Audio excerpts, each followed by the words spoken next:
Hello there, it's me, Sari here again, and today I'm here with a new big shot, and I thought that I would take that on a test drive just to see if it works better using intricate dies with a brand new machine. So I've just unpacked it, and nowadays, I mean, you can get a sort of a starter kit when you buy this, and in this case, instead of having the regular multi-purpose platform, you have an extended one, and the flaps are sitting with hinges here, so this makes it a really long sandwich. And I'm seeing that I'm going to have to struggle with this one from the get-go because I don't have that much space in front of me. But I'm thinking that I'll try to use it as it is, or just skip it altogether and go with my old. But since I'm breaking this one in, I do want to use everything as I'm supposed to. But one thing that absolutely amazes me is this fact. I'm getting a long or extended multi-purpose platform, but I'm getting short cutting pads. What's the point with that? I just can't get it. I mean, I see no point with it whatsoever. So in this case, I will break what I said, and I'll be going with my extended cutting pads as well, just to make it a little bit easier while I'm cutting. And as you can see now, these aren't compatible when it comes to length. There is something, I'm not sure what they have thought of here, but I wouldn't have made it like this if I were to make a new product. Well, let's continue. There's a small paper pad that comes along with the package. You have some single shade or just plain papers, and you have some papers with a nice sort of a pattern on it. And it's a starter kit pack, so you can't really buy that anywhere else, I suppose.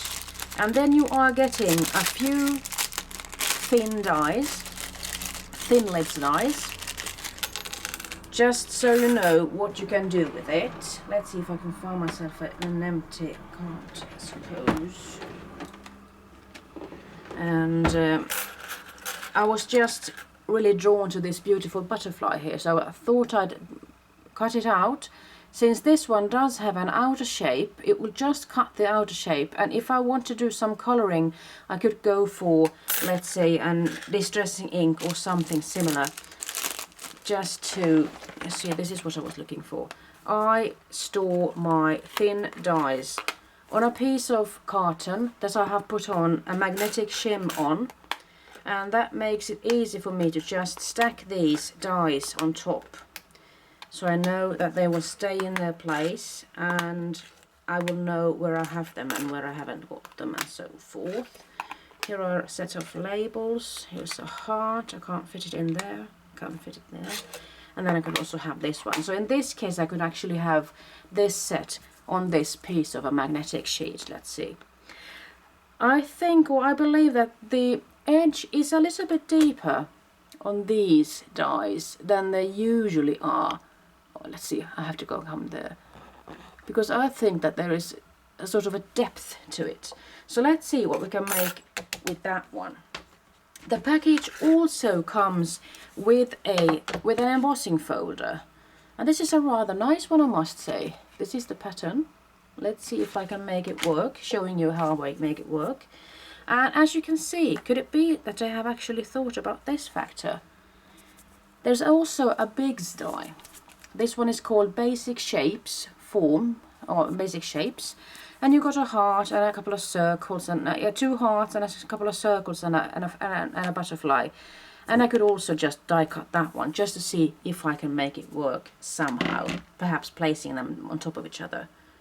Or could it be, you know, I do believe that it will cut out the sort of skeleton,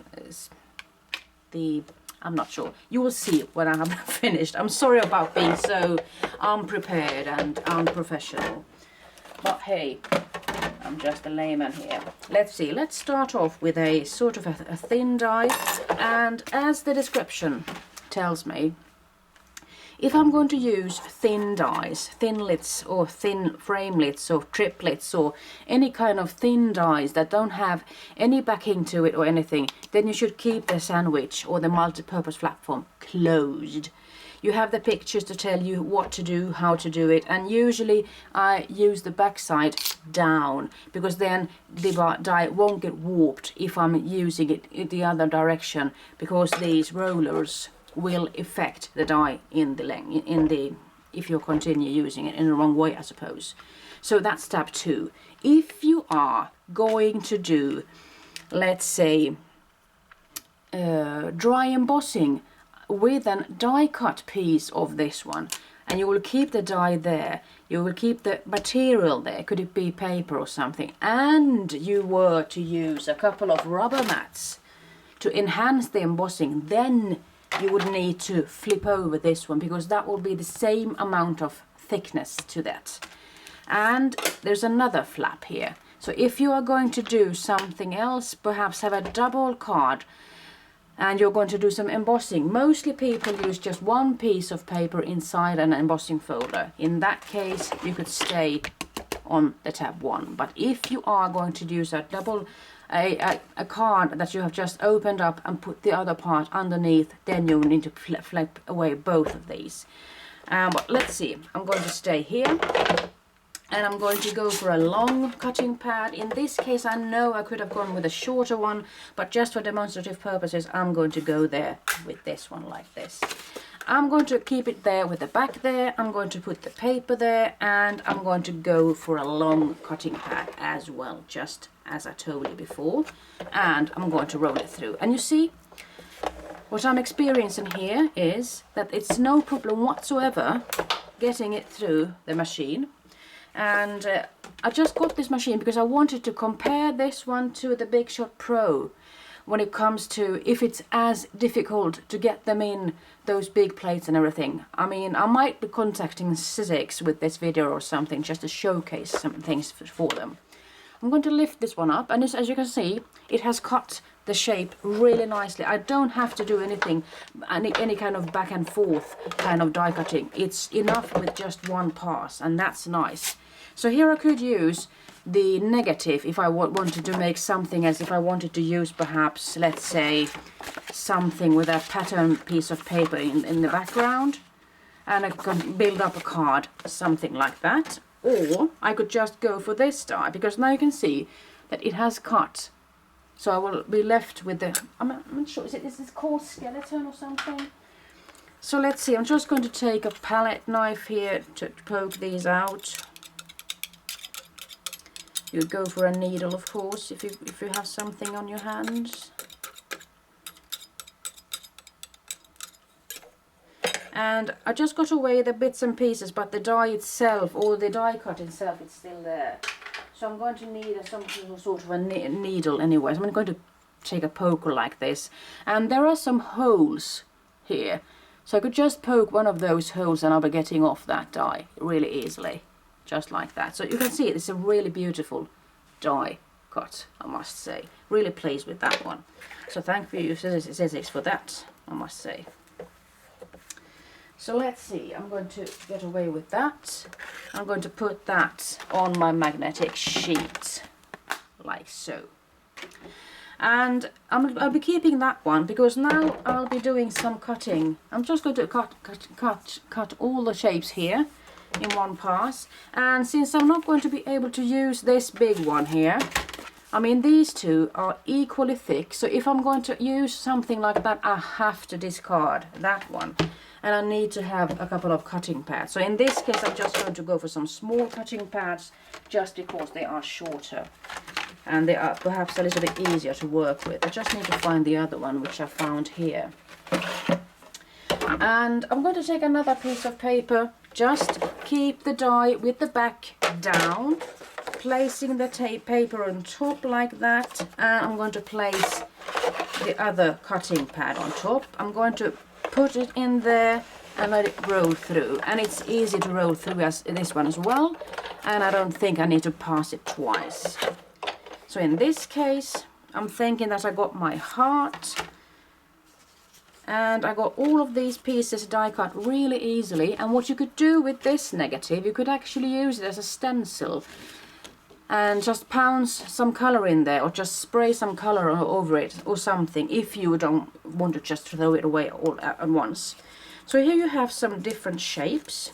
You've got some hearts and circles, and they could be useful, I'm sure. You could do some stamping afterwards on these. I mean, it could be difficult to stamp something and then just use this as a die to put on top. It's a more difficult way than the other way around. Just die cut it first and then stamp it. That's my opinion. So let's say I would have die cut this one out of a pattern piece of paper or something, or if I had colored it in somewhat, I could go with another color underneath, put this one on top, and I could just put some glue in the centerpiece and just lift up those wings a little, and I could have something beautiful like this on a card. It could be nice, couldn't it? Or I could have it on a name tag or something, or placement card. So there are many possibilities with those dies. I was really happy about them, I must say. So that's a useful die. And then I'm going to do something with this embossing folder, and let's see if those descriptions really do fit and tell you what to do. So you have the possibility of using something that is called bigz. It's a new product from CCX. I haven't got anything of that yet.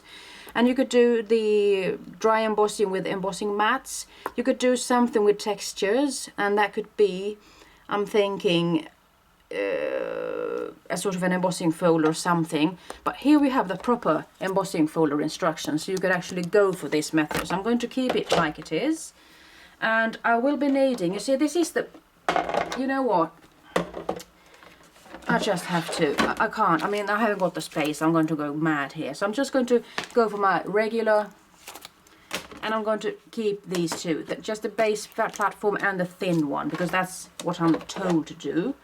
So I'll be putting them here, and I'll be having my cutting pad, and I will take a piece of paper to put inside that.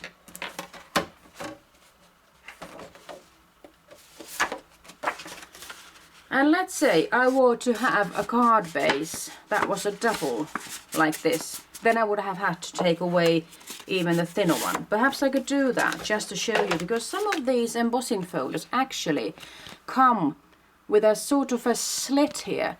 That makes it easier to actually get a really nice front to a card that you are going to have. So in this case you will end up with the pattern really nicely there. So in this case I'm actually going to do against myself. I just told you I'm going to take that thin away because I'm adding some material to this. So I have to take something away then. You have to give and you have to take away. So I'm going to take another cutting pad. In this case these pads won't be cut anyway, they're just there to give the proper height or thickness. And I'm just going to roll it through once, and I'm going to take it away just to see what happens, and ta-da! This is where the action happens. And this is, I must say, this has cut really nicely. Just look at that texture, really nice. I must say that this is a really nice, oh my goodness, I love this a lot. And there are so many nice things that you could use, how you can use your embossing folders, and I do believe that I have a video out there about that, but I'm not a stranger to make another video if you want me to, so just give me a holler if you want to. But just look at this, really beautiful.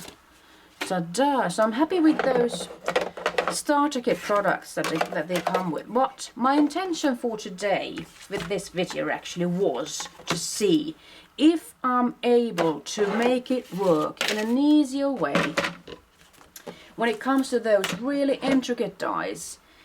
Let's say most of them come from spellbinders, and in this case I'll be using my magnetic platform. It's a platform that has got the height of, let's see,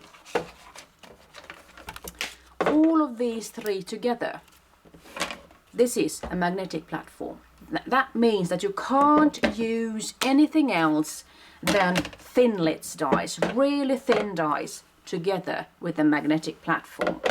That is the purpose for that die and that platform. So you're going to use these really thin dies, and some of them are intricate and some of them I have had to struggle with my old Big Shot, that is. I really had to struggle quite a bit because I believe that the rolls were used and worn, and perhaps they have been lifted a little bit because I have been die cutting and embossing so much, so perhaps they have gotten affected by that factor. So I'm going to need my 2 cutting pads, and I'm going to need a piece of paper as well. So I'm going to place 1 cutting pad there, and I'm going to place the die yet again with the back side down. Or, well, you know, I'm just going to place it there just to see. I mean, I'll see how it works out in this video. If I can't make it work the first time, then I'll have to do it all over again. And I'm placing another cutting pad on top, and I'm going to die cut or roll it through. I can see or hear things cracking and popping, and you know, I just don't, yeah, so I'm just going to roll it back. Since I have it under the rolls, I can get it back without it shifting or anything. And the problem here is that when you are using a used cutting plate, you can't really see if it has cut or done the job properly or not. You sort of can see, but I'm not completely convinced. I'll just go through it once more. So I have run it through thrice. So let's see if it works or not. So in this case, it actually did die cut rather well, I must say. But the critical factor is, has it cut out everything? Let's see. Because there are parts that are more difficult than others. I mean, there are parts that actually have a tendency to stick to the paper more. And these usually are the things that actually get stuck. So you see, I'm not completely happy with the result here. And so what I have to do is just flick away the excess here.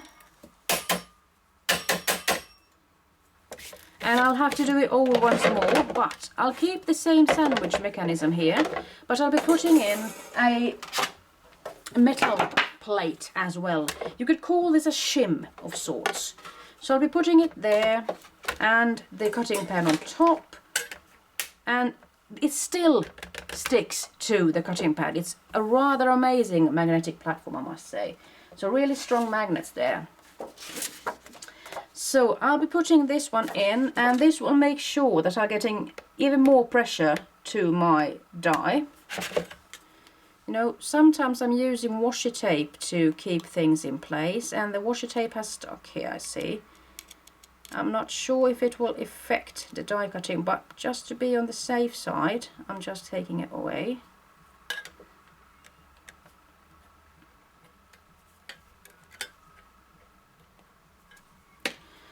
So, keep fingers crossed. Put in the paper. I'm doing the same sandwich, cutting pad with the metal plate underneath and another cutting pad, and I'll be rolling it through at least twice. What will happen now is that it will get thicker. It will be a little bit more difficult to roll through, I'm sure. What I discovered when I used a metal plate with my other new machine was that the machine sort of started cracking in the seams, if I'm calling them seams. It started splitting here. It was so much pressure, and that was what I was supposed to do in order to get that intricate die to work. Let's see how this one works. Because I don't want to crack it or break my machine, absolutely not. And it shouldn't have to be that difficult, I think. So this is rather thick and hard, and I'm not sure if I'll be able to roll it through twice. I could try. Because the trick is that you need to really keep it in the machine and not let the plates get released. So I'm rolling it through thrice. Let's see. And this is what happens when you have so much pressure going through underneath those rolls, is that the plates start to warp and they sort of get like banana-like. So what you need to do the next time is that you just flip this one over and use it that way. Which means that it could be a little bit difficult to get even pressure just right here. But I'm thinking that since it's going through underneath the rolls, it supposedly should give you the needed pressure. So let's see if I'm getting a better result with this time. And as you can see, the bits and pieces are falling off by themselves really. So it's a much easier job for me like this. But mind you, you might have, it could be like that you are giving your machine too much of a hard time, but at the end it's the only way you can get these beautiful die cuts. I mean, that's the way you have to go, really. So that's what magnetic plate is for, really. I'm not going to give up yet. And you know, all of these confetti pieces of paper really get sort of static. They tend to pop here and there, and you might find them here and there after a while also. So no, that one works with that metal plate.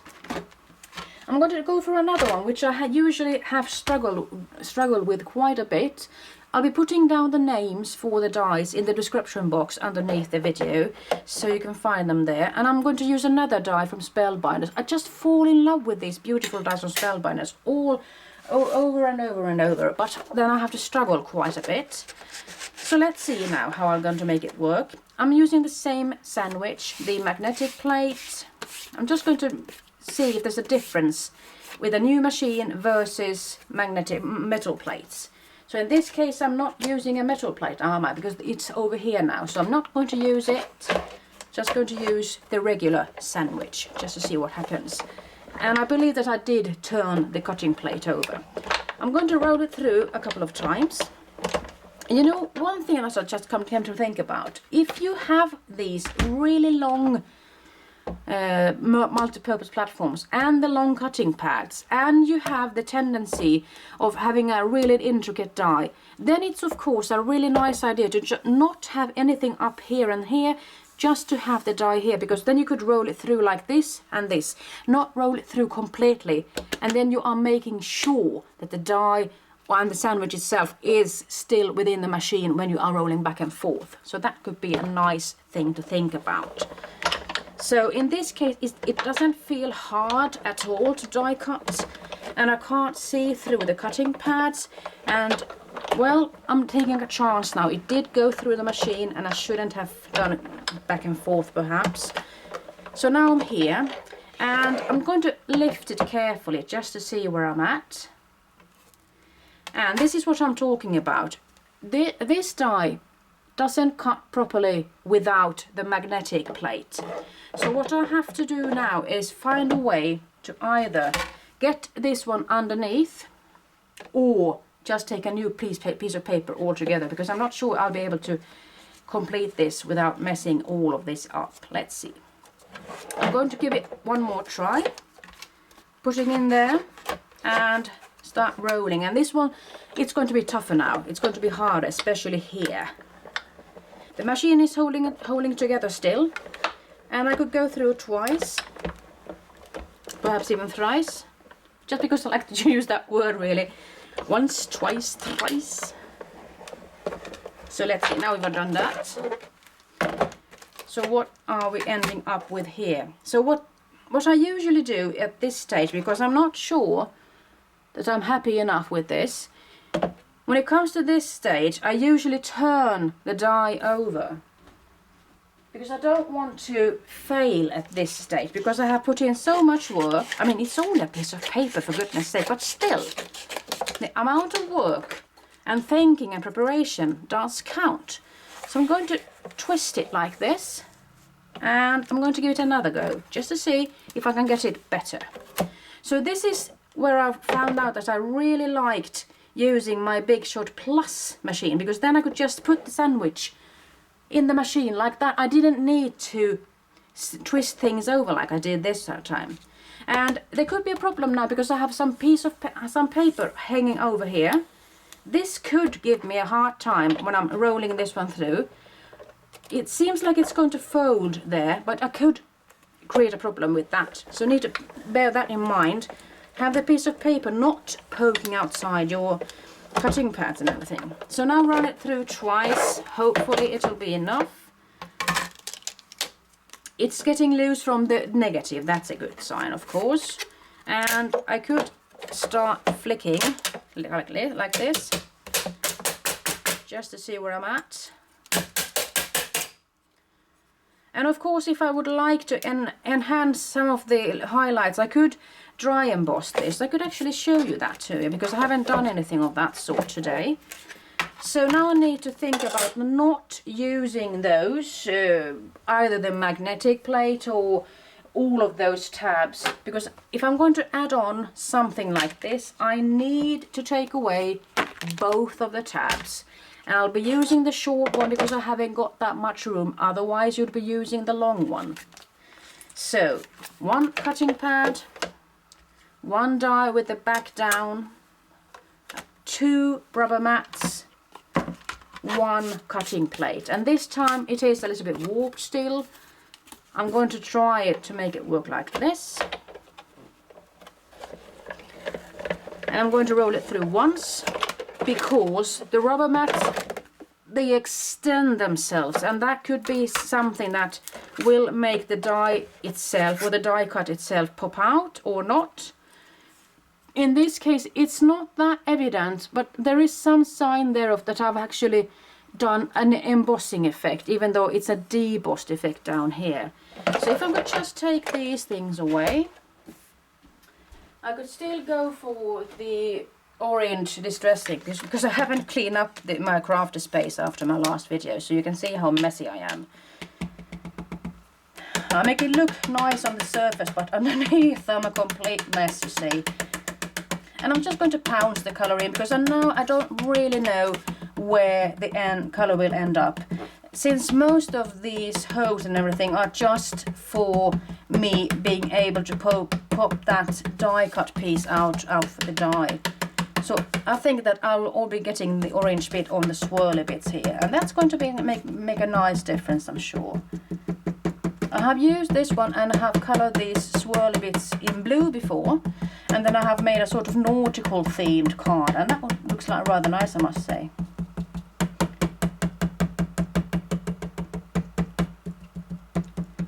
So I might be missing out on some dots because I'm not making this really carefully, but just for demonstrative purposes I'll be putting that one there.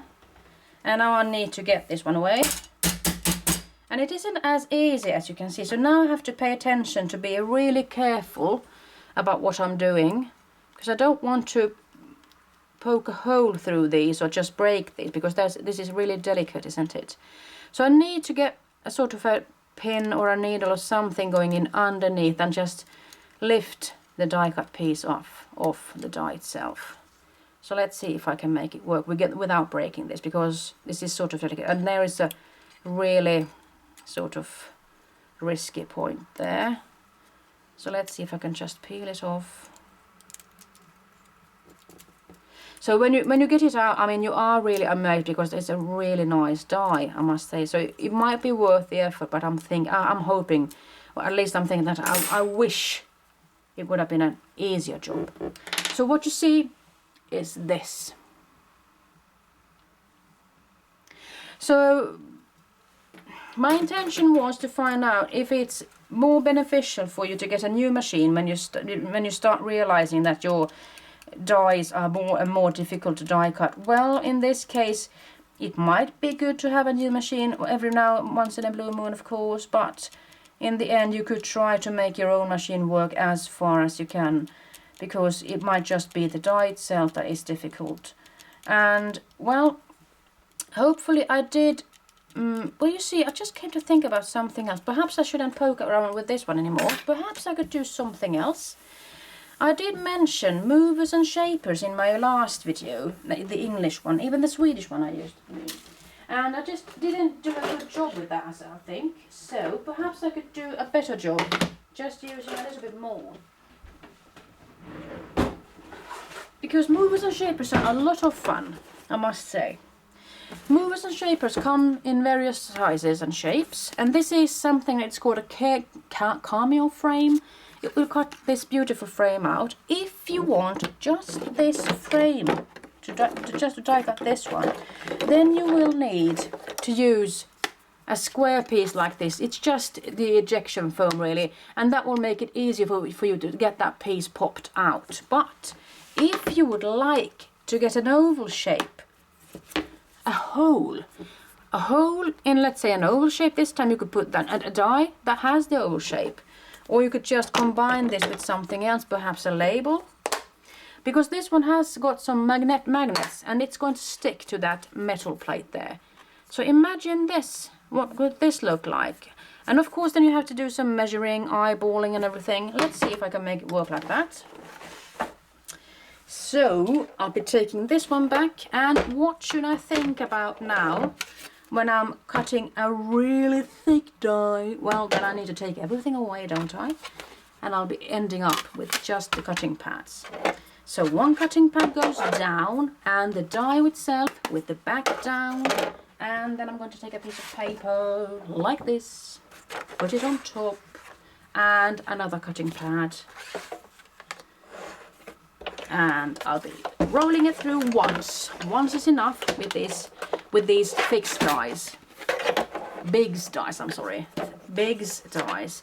They can take thicker materials up to 3 millimeters. There you can see, you got that label, which you can use. You got a negative, which you can use. And this is what it looks like right now.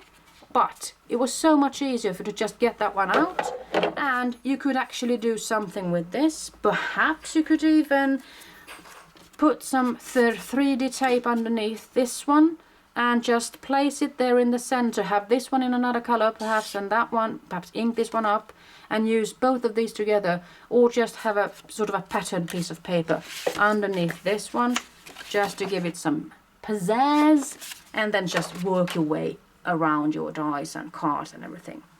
So that's basically it. And I do like these bigz movers and shapers dies, because then you can, they're so interchangeable, aren't they?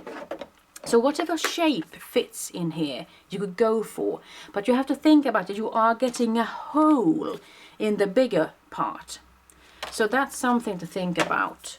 And perhaps just to be on the safe side, perhaps I could mention to you while I'm looking at these movers and shapers dies, just to be on the safe side, if you are having a die that has both cut lines and scoring lines, then you should go for something, bloody hell, it's called a crease pad, because this one is more durable and flexible, and it won't cut where you're supposed to have some scoring lines. It will cut where it's supposed to cut. So it works as a cutting plate. Then you are taking away a cutting plate. You could have a cutting plate underneath, but this one you have to keep on top when you are doing your die cutting. So let's see, perhaps I forgot something, perhaps I didn't. If I did, just write me a note or something. I could better myself for the next video perhaps. Keep on cranking, but not be cranky. Craft, die cut, have fun, stamp. Don't forget about stamps. Alright, I'm signing off right now with my handy remote control. Bye bye!